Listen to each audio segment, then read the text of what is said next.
അടുത്ത കഥ പന്നികളും സിംഹവും. കാശി രാജ്യത്തിന്റെ അതിർത്തിയിലുള്ള ഒരു കാട്. അവിടെ ഒരു ഗുഹയിലാണ് സിംഹം കഴിഞ്ഞിരുന്നത്.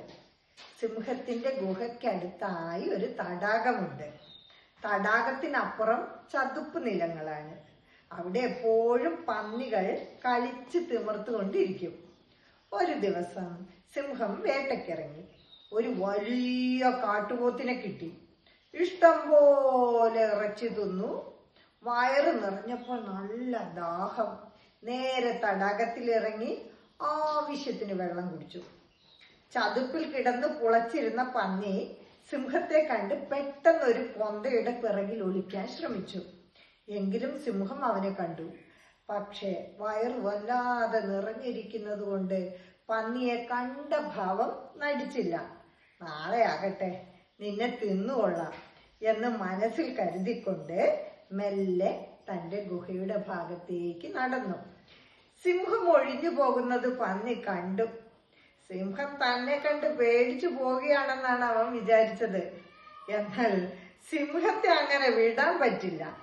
ഇങ്ങോട്ട് വിളിക്കാം. അവൻ സിംഹത്തെ ഉറക്കെ വിളിച്ചു. അല്ല സിംഹം ചേട്ടാ, പേടിച്ചു പോവുകയാണോ? സിംഹം അത് കേട്ട് തിരിഞ്ഞു നിന്നു. എന്നിട്ട് സാവകാശം പറഞ്ഞു, ഇന്ന് എനിക്ക് നിന്നെ നേരിടാൻ സമയമില്ല.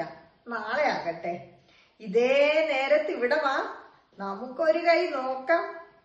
എന്നിട്ട് സിംഹം തന്റെ വഴിക്ക് പോയി. സിംഹം തന്നെ പേടിച്ചാണ് പോയതെന്ന് കരുതി പന്നി അഹങ്കാരം പൂണ്ടു. അവൻ വേഗം കൂട്ടുകാരുടെ അടുത്തെത്തി വീരവാദം പറഞ്ഞു. ആ പേടിത്തൊണ്ടൻ സിംഹം എന്നെ കണ്ട് ഓടിക്കളഞ്ഞു. നാളെ ഞാൻ അവനെ ഒരു പരുവമാക്കും, നോക്കിക്കോ. അത് കേട്ട കൂട്ടുകാർ ഉപദേശിച്ചു, എന്തിനാ ചങ്ങാതി വേണ്ടാത്ത വയ്യാവേലിക്ക് പോകുന്നത്? സിംഹവും നീയും തരമാണോ? അപ്പോൾ പന്നിക്കും പേടി തോന്നി. എങ്കിലും പുറമേ ഒന്നും ഭാവിച്ചില്ല. പിറ്റേ ദിവസം നേരത്തെ തന്നെ പന്നി കൂട്ടുകാരുമായി ചതുപ്പിൽ ചെന്നിറങ്ങി.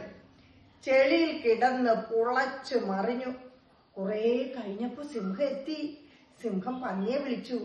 എടാ പന്നിത്തടിയാ, കേറി വാ, നമുക്കൊരു കൈ നോക്കാം. പന്നിയും കൂട്ടുകാരും ചെളിയിൽ നിന്ന് കരയ്ക്ക് കയറി സിംഹത്തിന്റെ അടുത്തേക്ക് ഇങ്ങനെ ചെന്നു. പന്നി അടുത്തെത്തിയപ്പോൾ സിംഹം മൂക്കും പൊത്തിക്കൊണ്ട് ഒറ്റ ഓട്ടം. അയ്യോ, എന്തൊരു നാറ്റം! വൃത്തികേടിൽ കുളിച്ചു നിൽക്കുന്ന ഇവനോട് മല്ലിടാൻ ഞാനില്ല. ചെളി കുഴഞ്ഞ് നാറ്റം വമിക്കുന്ന പന്നികളുടെ അടുത്ത് നിന്നും സിംഹം സ്ഥലം വിട്ടു. കുലീനർ ഒരിക്കലും വൃത്തികെട്ടവരുമായി എതിരിടുക പോലും ചെയ്യില്ല. അത് തരക്കാരോട് മാത്രം.